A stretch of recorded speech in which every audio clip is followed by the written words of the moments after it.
ఇప్పుడు ఈ చెన్నై లవ్ స్టోరీకి నిర్మాతగా మారినటువంటి మా సాయి రాజేష్ గారిని మాట్లాడవలసిందిగా రిక్వెస్ట్ చేస్తున్నాం. నిర్మాతగా మారాను, 4వ సినిమా నాది ప్రొడ్యూసర్గా.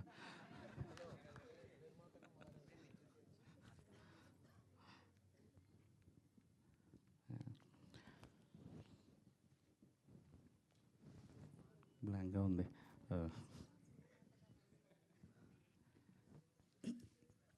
సో ప్రీ రిలీజ్ ఫంక్షన్కి అంతా సేవ్ చేసి పెట్టుకుంటా స్పీచ్ అంతా. బేబీ తర్వాత డబ్బులు వెనకాల పరిగెత్తలేదు.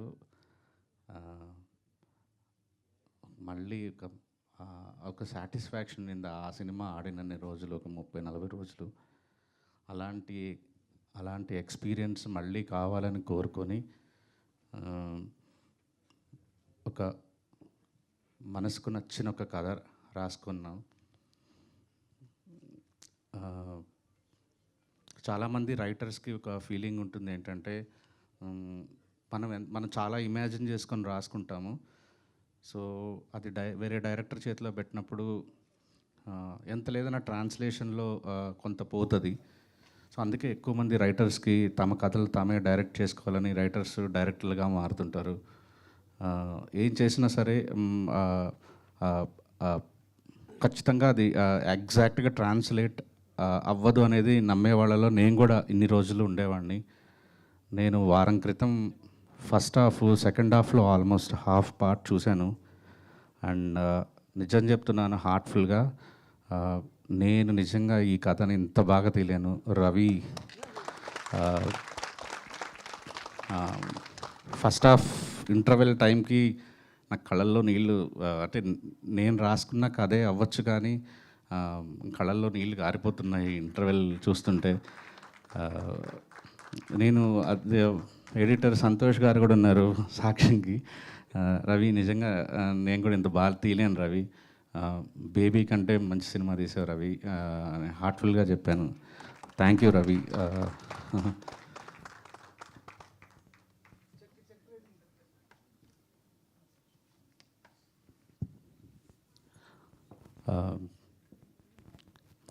సో ఇంత అంటే బేబీకి నాకు చాలా హెల్ప్ చేశాడు రవి. నేను ఆ టైంలో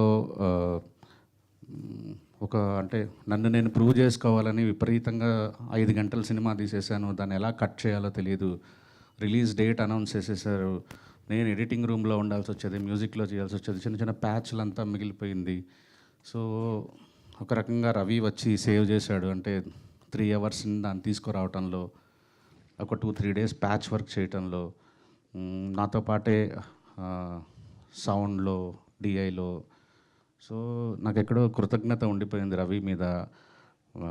రవి ఈ సినిమా నువ్వు డైరెక్ట్ చేయి రవి అని నేనే రిక్వెస్ట్ చేశాను రవిని. సో నిజంగా ఆ గ్రాటిట్యూడ్ వల్ల నేనే మళ్ళీ లాభపడుతున్నాను. Thank you Ravi. You made a great film, your a great story teller. Maybe ఇది ఇప్పటికిప్పుడు మీకు కొత్త డైరెక్టర్ కాబట్టి అనిపించట్లేదు, కానీ ఒక 1 ఇయర్ తర్వాత ఈ స్పీచ్ నేను చెప్పిన మాటలు మళ్ళీ మీరు రివైండ్ చేసుకుంటే రవి ఎంత ఒక గొప్ప దర్శకుడు అనేది మీకు అర్థమవుతుంది. Thank you Ravi. అండ్ నాకు ఈ కథ రాసుకున్న తర్వాత నాకు సినిమాలో చాలా ఈక్వల్గా, చాలా స్ట్రాంగ్గా, హీరోతో సమానంగా ఉండే ఒక సినిమా మొత్తం ఒక రకంగా స్టార్టింగ్ ఫ్రేమ్ నుంచి ఎండ్ ఫ్రేమ్ వరకు హీరోతో సమానంగా ఈక్వల్గా మోయాల్సిన పాత్ర నాకు విపరీతంగా సెర్చ్ చేశాం. అండ్ మన దగ్గర కనిపించలేదు, కానీ ఒక తమిళ్ సినిమాలో తెలుగు అమ్మాయిని చూసిన తర్వాత సో ఇమీడియట్లీ తను పిలిచాను. గౌరీ, చాలాసార్లు ఏడిపించావు సినిమాలో, సెట్లో కాదు. లైక్ నెక్స్ట్ ఇలా లాస్ట్ ఇయర్ ఫిల్మ్ఫేర్ తమిళ్లో తీసుకున్నావు, ఇయర్ తెలుగులో తీసుకుంటావు. Damn sure. అండ్ అనంత్ గారు, కొన్ని ఫ్రెండ్షిప్స్ మనం అట్లాగా ఇండస్ట్రీలో కొన్ని ఫ్రెండ్షిప్స్ గర్వంగా ఇట్లా ప్రౌడ్గా ఫీల్ అయ్యి అంటే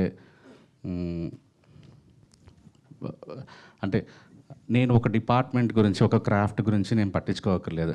నాకు ఒక మంచి బెస్ట్ మనిషి ఉన్నాడు నా దగ్గర. నేను ఆయనకి కథ చెప్తే, నేను ఒక సిచ్యువేషన్ ఎక్స్ప్లెయిన్ చేస్తే నాకు చాలు, ఇంకా నేను దాని గురించి బోదర్ చేయక్కర్లేదు. అంటే నాకు బేబీకి రాసిన, ఈ సినిమాలో 7 పాటలు రాసిన, నేను ఒక పదమో 2 పదాలో చేంజ్లు అడుగుంటానేమో కానీ ఏ రోజు ఒక వాక్యం మార్చమని కూడా అడగలేదు. Sir, love you sir. అది అంటే మాటలు పూర్తిగా చెప్పలేకపోతున్నాను కానీ I love you so much sir. Thanks for being in my career actually. And Dheeraj, happy birthday Dheeraj. And your a great friend.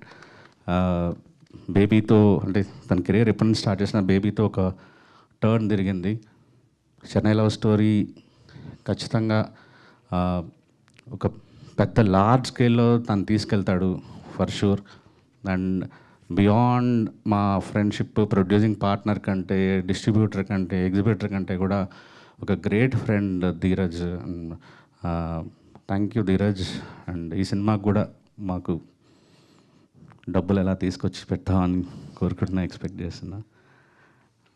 And మా ఎస్కేఎన్ గారు, యా, ఇద్దరం కలిసి ట్రావెల్ చేస్తున్నాం. నేనంటే ఒక బ్లైండ్ నమ్మకం. ఆ బ్లైండ్ నమ్మకం వల్లే నేను ఇంత మంచిగా ప్రశాంతంగా నేను అనుకున్నది చేయగలుగుతున్నాను, ఏ ప్రెషర్స్ లేకుండా. ఎందుకంటే నాకు ఇంకా బయట నుంచి ఎవరైనా ప్రెషర్ పెడితే నేను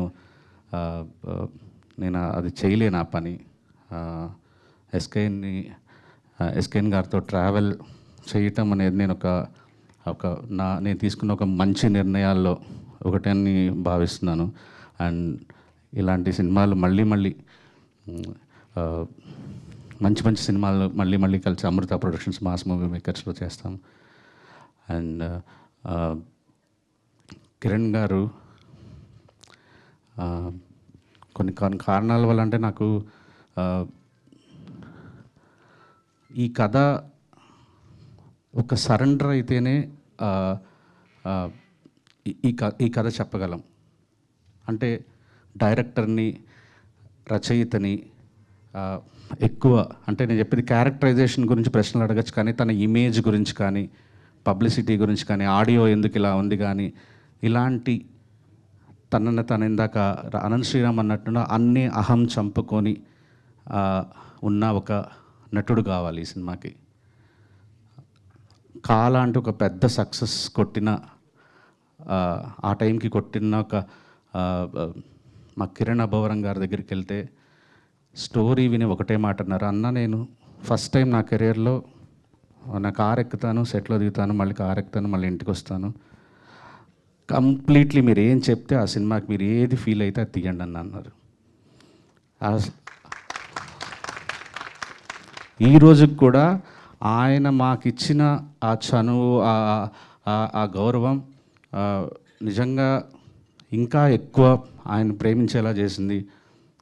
సినిమా స్టార్ట్ అయిన తర్వాత నేను ఇంకా ఎక్కువ కిరణ్ గారిని ఇష్టపడడం స్టార్ట్ చేశాను. సార్, నేను ప్రీ రిలీజ్లో మాట్లాడతాను సార్, ఆ ఇంటర్వెల్ 15 నిమిషాల ముందు, రేపు చెప్పే క్లైమాక్స్ ముందు, and this going to be అంటే memorable film for you, and thanks for giving us this opportunity sir. Thank you.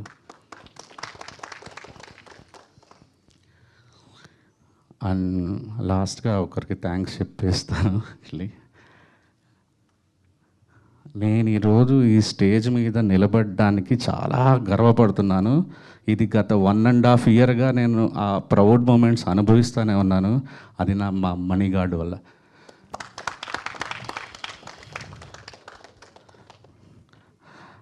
నేను బావగారు బాగున్నారా సినిమా అర్చనా థియేటర్లో చూశాను. ఒక 8 సార్లు చూస్తుంటాను. చూడాలని ఉంది సినిమా. నా జీవితంలో నేను ఎక్కువసార్లు చూసిన 23 సార్లు చూశాను. కేవలం బ్యాక్గ్రౌండ్ స్కోర్లు వినడానికి, ఆయన బ్యాక్గ్రౌండ్ స్కోర్లు వినడానికే. ఆ రోజుల్లో వేరే సోషల్ మీడియా అవైలబిలిటీ లేదు కాబట్టి ఉత్త బ్యాక్గ్రౌండ్ స్కోర్లు వినడానికే థియేటర్లో టికెట్ కొనటం, వెళ్ళటం, బ్యాక్గ్రౌండ్ స్కోర్లు పాడటం, టికెట్ కొని బ్యాక్గ్రౌండ్ స్కోర్లు వినడం, ఇదే పని, అడిక్షన్. కానీ మనం బాగా ప్రేమించే వాళ్ళ దగ్గరగా వెళ్ళొచ్చా లేదా అనేది చాలామంది కన్ఫ్యూజన్ ఉంటుంది. పైగా వర్క్ చేయాలనుకున్నప్పుడు ఇంకా 1కి 10 సార్లు ఆలోచించుకొని వెళ్ళాలి.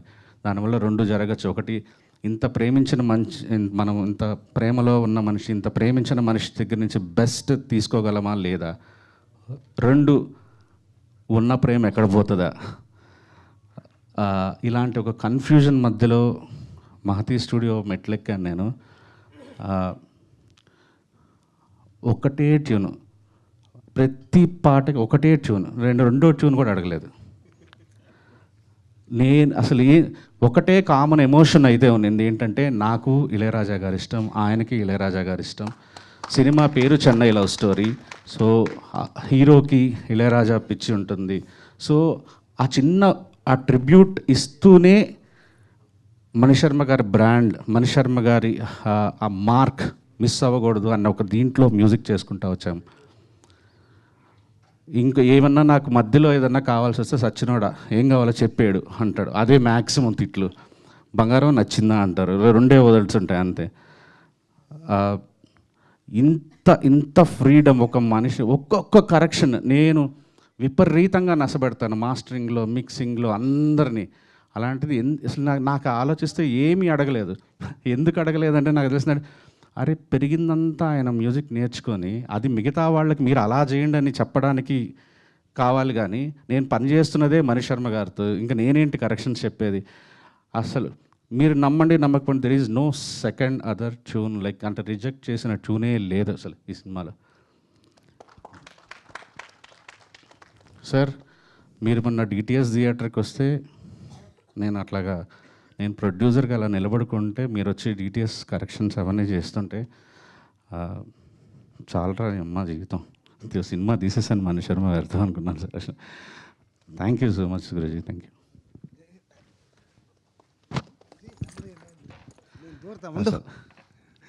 ఏంటి ఏమన్నా